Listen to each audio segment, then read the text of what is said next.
Prime Minister Narendra Modi is on a 3-day visit to France. Apart from co-chairing the crucial AI summit, he is also expected to sign big deals in the defense and nuclear energy sectors, including the one for 26 Rafale M fighter jets for the Indian Navy worth 7 billion euros or 700,000 crore rupees. In addition, there is the 3 Scorpene submarine deal worth 33,500 crore rupees, which will bolster India's underwater deterrence capabilities, collectively worth almost 1 lakh crore rupees. While the final Cabinet Committee on Security go-ahead is awaited, the defense and strategic ties between India and France have been on an upswing in the last few years. In contrast, and also competing to supply critical military assets to New Delhi is U.S, another close ally. Also, the country Prime Minister Modi will go to from France. Now, Washington is keen to push India towards American alternatives, including the advanced F-35 fighter jets.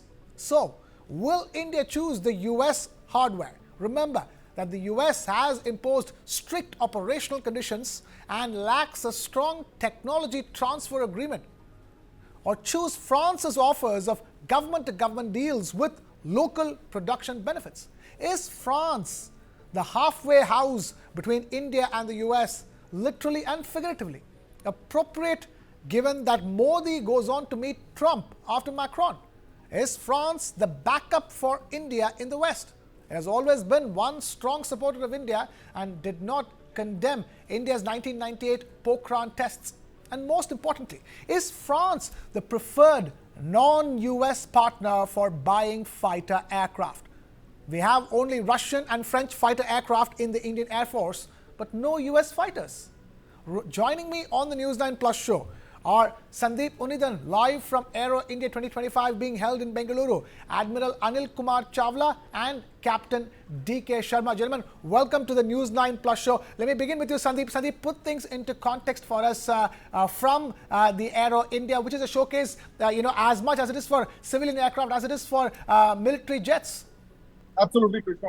Aero India, as we just discussed a while earlier, is the 15th edition of the Asian Aerospace Show that's held in Bengaluru every 2 years. It's the biggest installment, the 15th edition, the biggest so far. It's been held for nearly 3 decades now.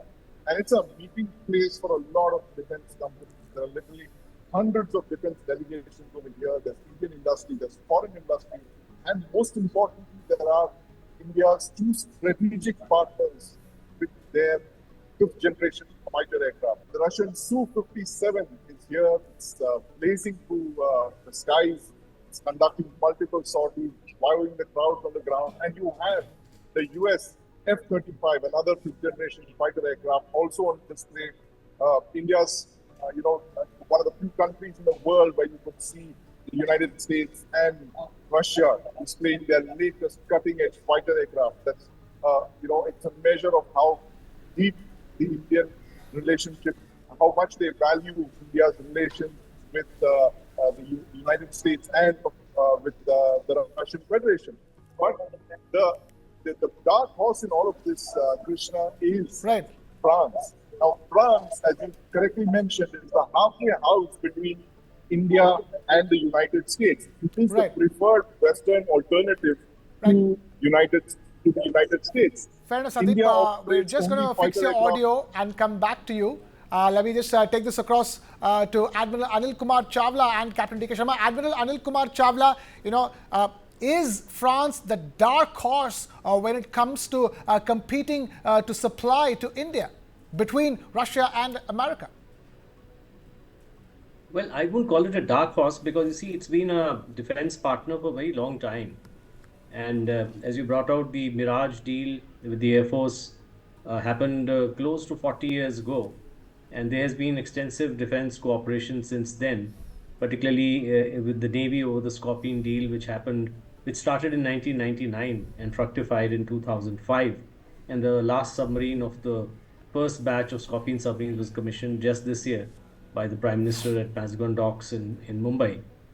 So it's been a long-standing defense partner, not just in defense equipment, but also in surveillance, in satellite technologies, in many other equipment which are not so, widely known Right. as the Scorpion submarines and the Mirages, etc.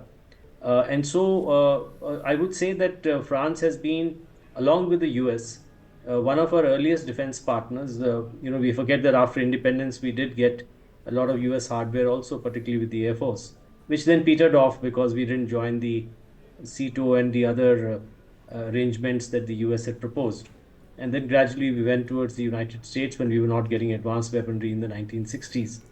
So France in itself has been a very significant defense partner and continues to be so. And I think it will continue to remain a very significant defense partner, particularly in the maritime side, because it has a huge maritime presence because of its territories in the Indian Ocean region. And we have extensive maritime cooperation with them. Right, Captain DK Sharma, we have had cooperation with France for a very long time, but right now it's in the spotlight because of Prime Minister Modi's visit to France and the fact that he first goes to France and signs multiple deals, multiple defense and nuclear energy deals, and from there he heads to the US. So the question here is, he is going first to France. Is that a sign of the times to come?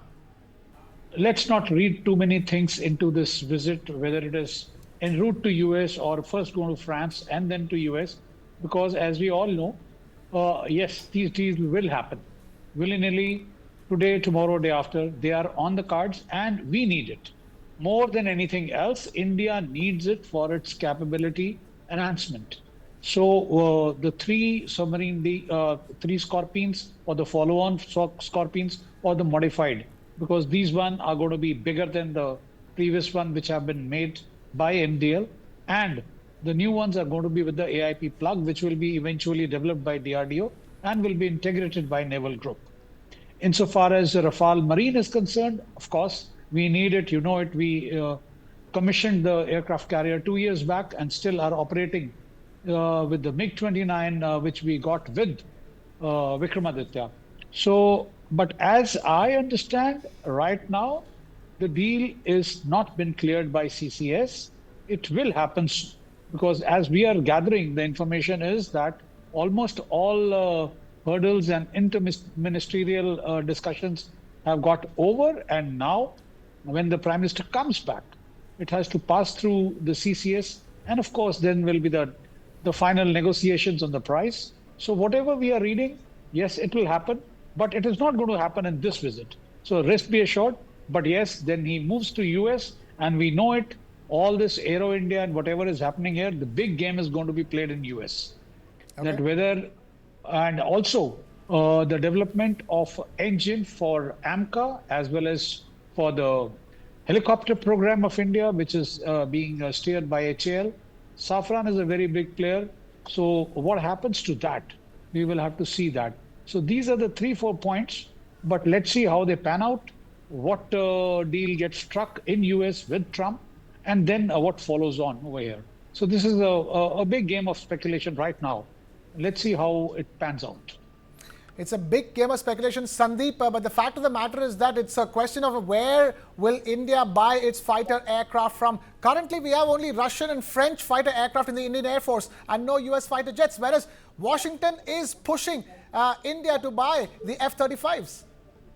Absolutely, Krishna. And India would be very reluctant to buy an American fighter aircraft for various reasons. The fact is that American aircraft come with strings attached.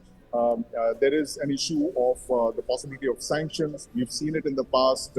Admiral Chawla, Captain Sharma, they've been through that. They've seen the process when India was under sanctions after the Pokhran tests of 1998. And this was a litmus test for India's partnerships with foreign countries, where France was one of the first countries that did not oppose our tests. In fact, they understood the reasons why we conducted the test, and the relationship has been extremely strong ever since.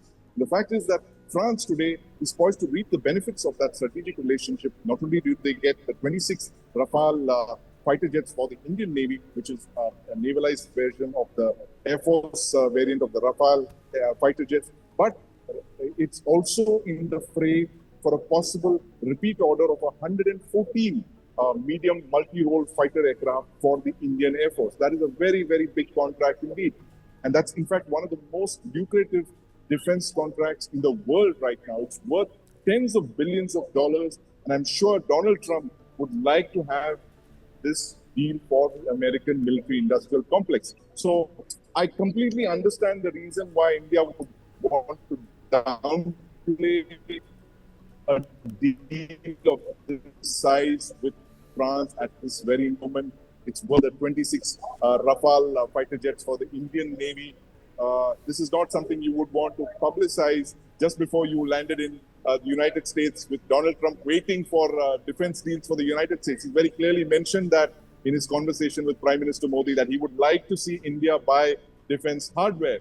So it's very obvious, Krishna, from this that India would want to downplay the French defense deals. They're very substantial. But they, at the same time, I must tell you that these have been in the pipeline for a very long time. These have not happened overnight. They've been talked about for at least 10 years now. The 3 Scorpions are going to be a continuation of the 6 Scorpions that we have.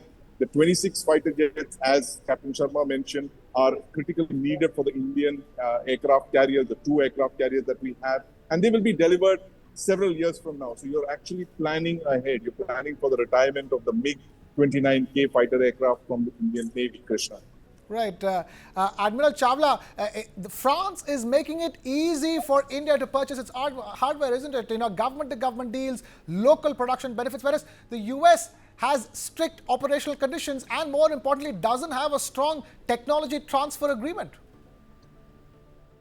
Yeah, I mean, those factors are there, but you must remember that we have the P-8I aircraft, you know, in the Navy. They've been very successful. They've replaced the maritime reconnaissance aircraft that we used to have from the erstwhile Soviet Union, the Il-38s and the TUs.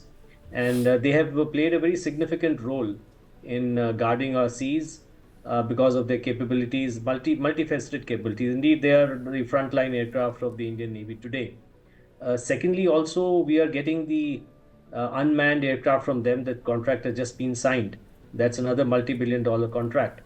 We've had these Sea Guardians on lease from the United States for almost 4 years now. The Navy was the pioneer in getting them on lease, and now the government has approved a case for all the 3 services to buy these aircraft. So there is a significant component of aviation coming in from the United States as well. And yes, the restrictions on usage, etc., are something that we need to go in with the eyes wide open. But I think with the P-8Is, it's been a positive experience. So let's see what happens in the future. You know, the decisions of this nature, as brought out by Sandeep, involving multiple billions of dollars, have strategic implications for relations between the countries, for each other's military-industrial complex, for the relations with other powers in the region. And therefore, these decisions are taken for a multitude of reasons. And they take a long time, as has been earlier brought out. They take a long time. So I'm sure discussions with the US will bring about, hopefully, some more agreement on some critical equipment that we need. But already we have a significant component, both in the Indian Air Force, the C-17s, Globemasters, the Hercules aircraft, number of munitions also that have come in. So I think it is not that gloomy a picture as it was earlier during the sanctions time. Okay, the picture is not gloomy, but Captain D.K. Sharma, the question here is, how is the picture changing and evolving? Does France then become India's, backup partner in the West significantly? Look, Krishna, what Admiral is saying is absolutely right, and I will just add a few more things. You see, we have got C-17s, we have got C-130J, we have got P-8Is, we have got MQ-9B, we have got Apaches, Chinooks, you name it. And today I was reading, and just now somebody broke the news from Aero India that the MRO of C-130J is going to be, built in Bangalore for global repairs and maintenance of the C-130J. So these are the things, and also Boeing is also looking for setting up some plant over here, but because of the lack of orders from India, so that is probably a work in progress. But we have a big inventory from the US with us, of course, but we are looking at the bigger problem right now is engines for AMCA, the 5th generation aircraft. We are looking for the engines for our helicopter program. We are looking desperately for the carrier-based fighter aircraft. We are looking for the submarines because this line is now lying Right. absolutely unused in MDL. So let's see how it happens. But the balance, as Admiral was saying, is being maintained. And Okay. that is why probably no announcement has been done before the Prime Minister left for France and thereafter to the US. Okay. So I think they have balanced out everything and the geostrategic compulsions as well as our requirements insofar as capability and capacity is concerned. All right. We will leave it at that. Admiral Anil Kumar Chawla and Captain D.K. Sharma, thank you so much for taking time out to be with us here on the News 9 Plus show.